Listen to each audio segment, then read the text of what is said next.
kind of have to take this upon myself, as a coin collector, and a lot of my followers are brand new coin collectors.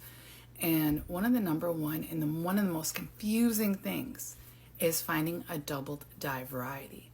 Now, most of the time when you think of a doubled die variety like this is what people think this is the only kind of doubled die variety in the coin world, and it's not.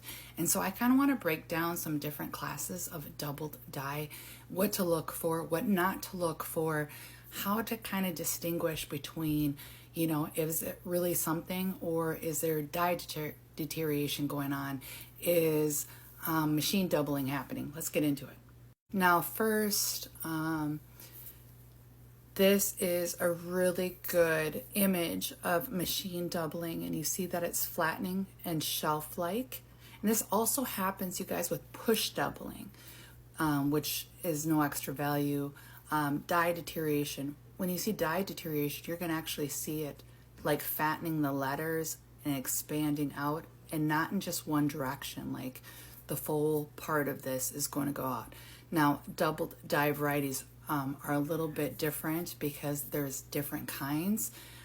Usually one of the first indications, now you see this line right here, you see how this is raised as well. That will level out close to that first original letter. And also these lines right here, this is sheriffs. And then right here is what we call notches. Notches are a really good indicator, not always the indicator. Sheriffs are important, notches depending on the doubled die variety. And this is just a normal one. I'm a visual learner, and I know a lot of my collectors who follow me, or new time collectors that follow me, are visual. We need to see this stuff.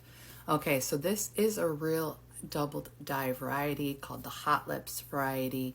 You could see how it's raised right next to it, okay? Move out of the way. Now this next example is actually machine doubling. You see how it's not raised and it's shelf-like? That is what we call machine doubling. Machine doubling is really cool, guys. I'll still keep them because they're just so cool, but they're not considered valuable in the United States or recognized. I think eventually they will, because some of them are just so cool, but this is machine doubling. And all double die varieties actually are machine doubling. It's caused by a machine, let's just be honest, but there's certain varieties that happen. Let's do some side-by-sides. So this is a real doubling happening right here. You could see, and this is the confusing part, in some of these you're not seeing, like this one right here, you might not be seeing the notches in it. Here you could see a little bit of the notches, you don't see it in the D, but this is a real double die variety. Now here's an example at the bottom of machine doubling. Okay, you see it's shelf-liked at the bottom, and at top it's raised. Now here again at the top is real doubled die variety, and the bottom is machine doubling. You could start seeing the pattern of the shelf-like. Now you can find this information on error/ref.com, but there's different classes of doubled die varieties. The first class, class number 1, is the most recognizable. Here, I love this picture, these images of how they do this, the rotation of this for class 1, and as you can see, easily recognizable. Now we're going to talk about class 2 here. Class 2 goes into these directions. And here are some images of that. And here are some things that you'd be looking for in this class 2. See how it's starting to get a little bit more confusing. Oh, but we ain't done with classes. Class 3 is here now. I know, guys, but this is just a really good visual for you guys.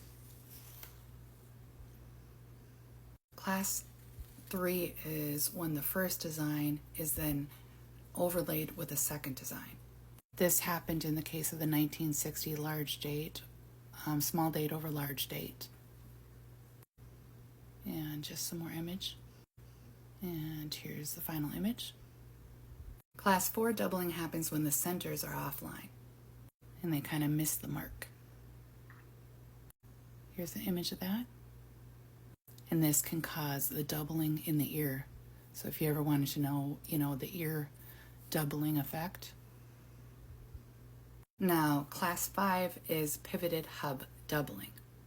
So you can see right here where it starts, the marker where it started, you don't see the doubling in the date. You start seeing it farthest, most doubling is going to happen farthest away from that original point. Some images of that. Now there's also single squeeze hubbing. Here is the information on that. In this case, you're going to start seeing the varieties of, like in 2009 for the extra thumb on the penny. Now there's also peripheral doubling, which is a single squeeze as well. Some information on that. And this is what this doubling looks like, guys. You could see the sheriffs, in there. See a slight doubling, not as much prevalent of the notches. Now, tilted hub doubling. Here you're going to see the impression of the 3 under the 3. Also the L under just the L. Now, very important to understand. Now, here you're going to see this is a real doubled die variety.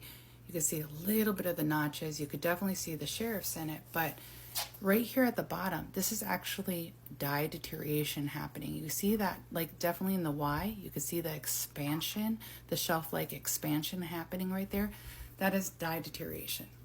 Now, I hope you found this video extremely helpful because, you're not just looking for one particular thing. There's a few things that you should be looking for. Just start to get a keen eye for what to be looking for in doubling.